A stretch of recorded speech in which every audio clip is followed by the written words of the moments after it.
Everyone, welcome back to my new blog. तो guys, कैसे हैं आप सब? आई होप कि आप सभी अपने अपने घरों में बहुत ही अच्छे होंगे और मैं भी अच्छी हूँ। तो गाइस, आज का ये ब्लॉग आप लोग थंबनेल देखकर समझ गए होंगे कि मैं क्या वीडियो आज लाई हूँ। तो आज का मेरा सी सेक्शन का एक्सपीरियंस मैं आप लोगों के साथ शेयर करना चाहती हूँ।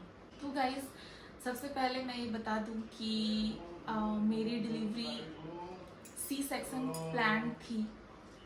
नॉर्मल का मैंने बहुत ट्राई किया बट मुझे नॉर्मल डिलीवरी नहीं हुई, मुझे सी सेक्शन का ही प्लान करना पड़ा। मेरे डॉक्टर ने मुझे सी सेक्शन के लिए ही बोला।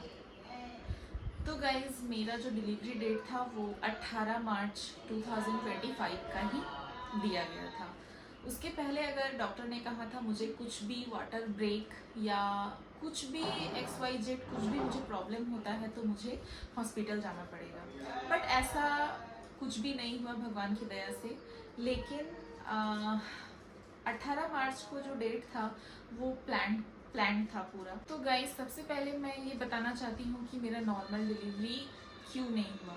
नॉर्मल डिलीवरी होने के लिए गाइस 38 वीक्स चाहिए होता है, 38 वीक्स कंप्लीट होना होता है। तो मेरा 38 वीक्स कंप्लीट हो चुका था, लेकिन डॉक्टर ने ये कहा कि मेरा जब डॉक्टर ने मुझे स्कैन किया तो स्कैन में पता चला कि मुझे जो मेरी बेबी है वो उसका हेड है वो नीचे की ओर नहीं गया है, वो ऊपर की ओर है।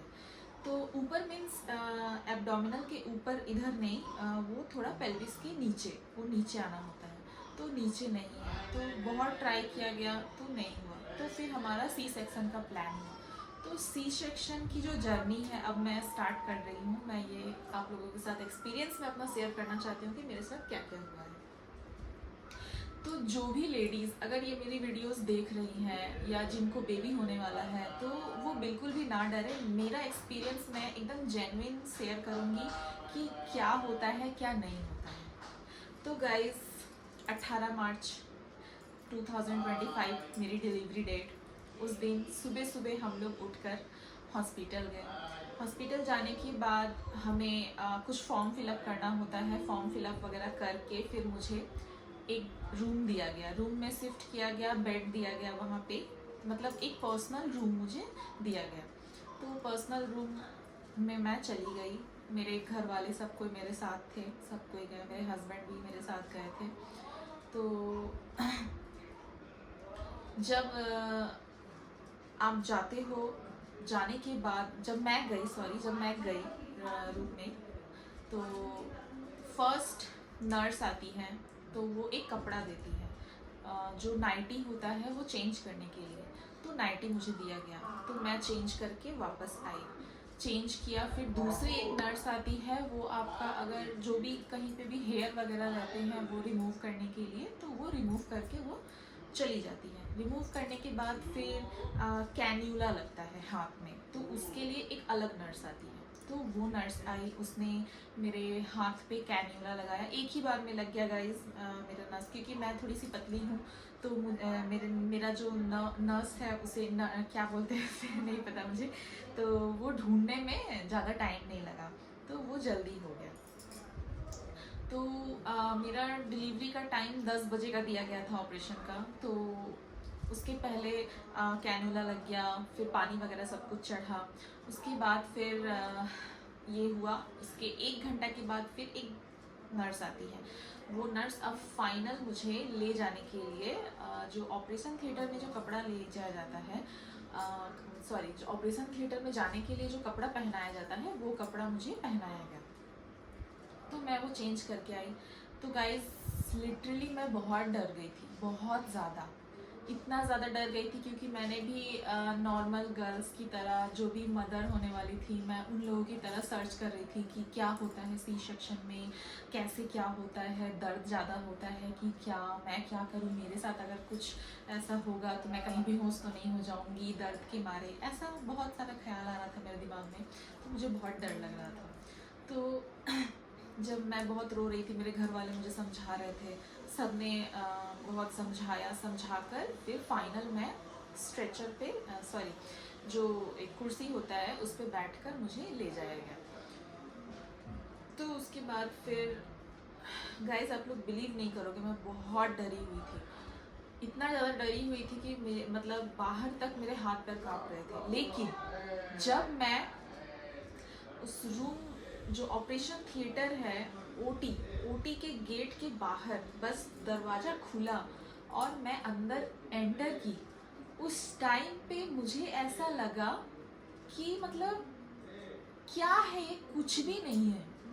मुझे लग रहा था कि बस अब जल्दी से डिलीवरी मेरी हो जाए और जल्दी से मेरा बेबी मेरे पास आ जाए, मुझे ऐसा फील हो रहा था। तो क्या हुआ, मैं ओटी में गई, अंदर घुसी तो मेरा सारा डर गायब, सारा। तो कुछ भी नहीं था गाइस वहाँ पे, आप बिलीव नहीं करोगे ना। मैंने सब कुछ सर्च किया कि चाकू वगैरह, कैंची वगैरह जो भी मैं देखती हूँ यूट्यूब वीडियो पे, सब कुछ रखा हुआ होगा, लेकिन ऐसा कुछ भी नहीं था।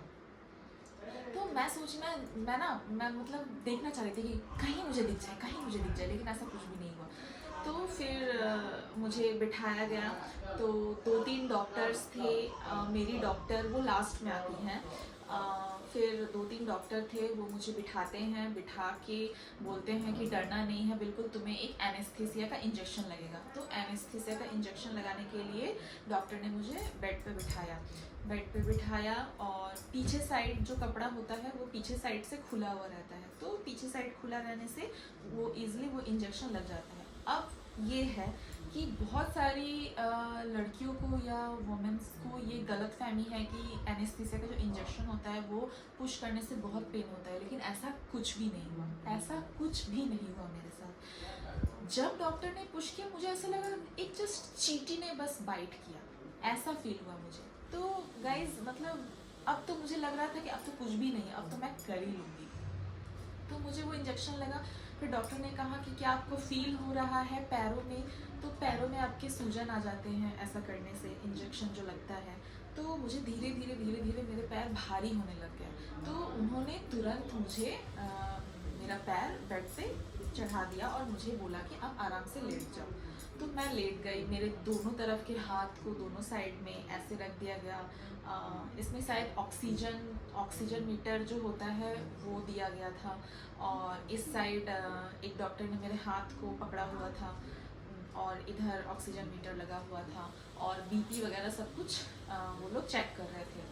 तो वो लोग सोच रहे थे कि मैं डर रही हूँ, तो मुझे बोल रहे थे कि काम डाउन ज्योति ऐसे कर रहे थे मुझे। तो मैं बिल्कुल नहीं डरी हुई थी। उसके बाद फिर मेरे सामने वो लोग एक पर्दा जैसा लगा देते हैं, वो पर्दा लगा देते हैं सामने ताकि मुझे कुछ दिखाई ना दे। उसके बाद गाइज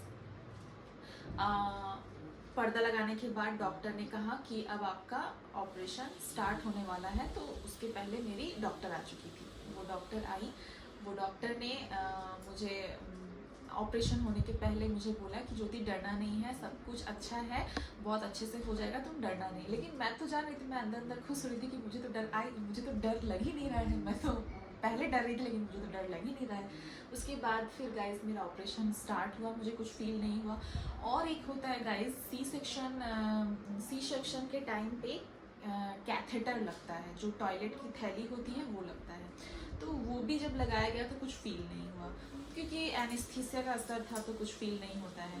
तो कैथेटर लग गया, उसके बाद ऑपरेशन स्टार्ट हो गया। ऑपरेशन स्टार्ट हो गया, 10 मिनट के अंदर मेरी बेबी जैसे ही निकली वो बहुत ज़ोर ज़ोर से रोने लगी, बहुत ज़ोर ज़ोर से। तो डॉक्टर ने कहा, मैंने पूछा, डॉक्टर ने कुछ नहीं कहा, मैंने पूछा कि सर मुझे गर्ल हुई है या बॉय। तो मेरे जो एनेस्थीसिया वाले डॉक्टर थे उन्होंने कहा आपको गर्ल हुई है, कॉन्ग्रेचुलेशंस। तो मतलब मुझे तो बहुत खुशी हुई कि मुझे बेटी हुई, क्योंकि मुझे लिटरली मैं सोच रही थी लड़का हो या लड़की दोनों ही मतलब समान होते हैं, लेकिन मुझे कि अब तो मैं उसे ड्रेस पहना पाऊँगी अपनी तरह, सेम हम लोग ड्रेस पहनेंगे, उसमें ऐसे सजाऊँगी, मतलब बहुत कुछ मेरे दिमाग में आ रहा था उस टाइम पे। तो मेरी बेबी बाहर आ गई, बहुत रोने लगी, बहुत ज़्यादा, बहुत तेज़ रोने लगी। डॉक्टर ने कहा कि आपकी बेबी बहुत हेल्दी है। जब वो कहा डॉक्टर ने तो मुझे बहुत मन से शांति मिला कि चलो अच्छा है, इतना कुछ हुआ लेकिन मतलब मेरी बेबी हेल्दी है, मेरे साथ भी कोई प्रॉब्लम नहीं हुआ और मेरी बेबी भी हेल्दी है, हम दोनों ही हेल्दी थे। तो गाइज़ मेरा ऑपरेशन कंप्लीट हो गया। ऑपरेशन होने के बाद मुझे एक स्ट्रेचर से दूसरे स्ट्रेचर पे मुझे लिटाया गया, ले जाया गया। फिर रूम में मुझे शिफ्ट कर दिया गया। रूम में शिफ्ट करने के बाद फिर मेरी बेबी, मुझसे पहले मेरी बेबी रूम में पहुंच गई, उसके बाद मैं आई। तो गाइस, जो भी सिस्टर्स, जो भी मदर्स, जो भी माँ बनने वाली हैं, वो बिल्कुल ना डरे, क्योंकि सी सेक्शन से ऐसा फील होता है कि सी सेक्शन होने वाला है, मतलब बहुत ज़्यादा पेन होगा, कैसे क्या मैं करूँ, क्या मतलब कैसे क्या होगा नहीं होगा। तो ऐसा कुछ नहीं, ऑपरेशन तक का इतना रहता है।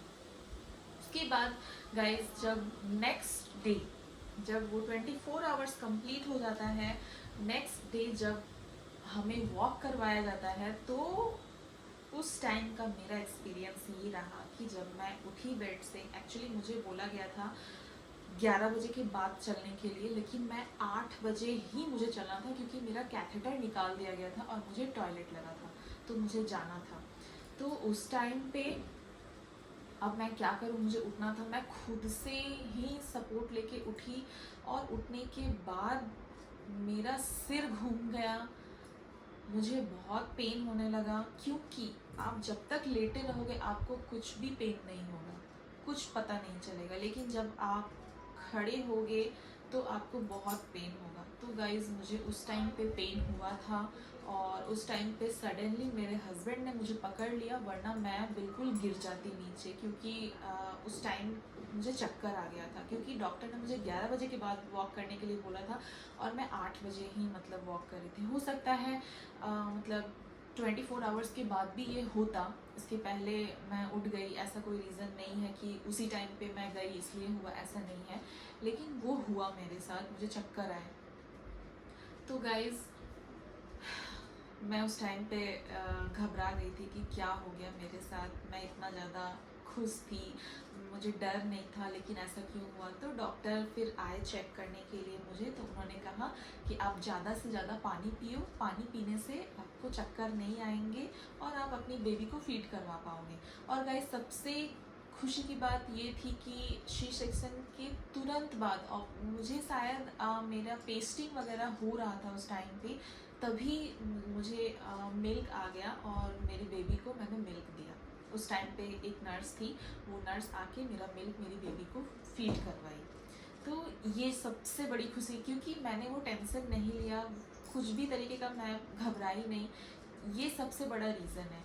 अगर कोई भी, जो भी माँ बनने जा रही है, जिनका ऑपरेशन होने वाला है सी सेक्शन से, तो वो बिल्कुल ना टेंशन ले, ना डरे, क्योंकि ये डर ही आपका मिल्क का जो सेक्रेशन है उसे बंद कर देता है, और वो बिल्कुल भी नहीं आता है। तो क्योंकि आपकी बेबी को आपका मिल्क मिलना बॉर्न के बाद बहुत ज़्यादा ज़रूरी हो जाता है। तो गाइज़, ये था मेरे साथ। मेरा जो जर्नी रहा वो बहुत ही अच्छा रहा, जो सी सेक्शन का जर्नी था। मैं ये नहीं सपोर्ट करूँगी कि सी सेक्शन ही करवाना चाहिए, नॉर्मल डिलीवरी ऑलवेज़ बेस्ट, लेकिन अगर आपके पास ऑप्शन नहीं है तो आप सी सेक्शन आराम से करवा सकते हो। बस आप प्रिकॉशन लेना, आफ्टर डिलीवरी आपको प्रिकॉशन लेना है, 3 मंथ्स तक आप आराम से प्रिकॉशन लो, आराम से कोई भारी सामान ना उठाओ, आपको कोई प्रॉब्लम नहीं होगा। तो वैसे ही मेरे साथ अभी मेरा 2 मंथ्स चल रहा है, रनिंग है, तो कोई दिक्कत परेशानी नहीं होगी, मेरे साथ अभी कोई भी दिक्कत परेशानी नहीं हो रही है। तो गाइज़, ये रहा मेरा पूरा सी सेक्शन का एक्सपीरियंस। तो कोई भी ना डरे बिल्कुल भी। जो भी मेरी ये वीडियोस देख रही हैं, जो भी लेडीज़ मेरी ये वीडियोस देख रही हैं, उनको डरने की ज़रूरत नहीं है। मेरी ये वीडियो आपको बहुत ही ज़्यादा मतलब मनोबल बढ़ाएगी। ये वीडियो देखने के बाद आपको बिल्कुल डर नहीं लगेगा। तो गाइज़, ये रहा मेरा सी सेक्शन का एक्सपीरियंस। तो कैसा लगा आप लोगों को मेरा ये सी सेक्शन का एक्सपीरियंस? अगर आप लोगों को अच्छा लगा हो तो कमेंट करके ज़रूर बताना कि अच्छा लगा है। नहीं लगा हो तो कमेंट नहीं करें, कोई भी ज़बरदस्ती नहीं है। अगर अच्छा लगा हो तो सब्सक्राइब ज़रूर करें गाइज़, जो भी इस वीडियो को देख रहे हैं वो सब्सक्राइब ज़रूर करें। तो गाइज़, आज के लिए बस इतना ही, फिर मिलती हूँ मैं न्यू ब्लॉग के साथ, न्यू वीडियो के साथ। तब तक के लिए bye bye, tata, good night, bye.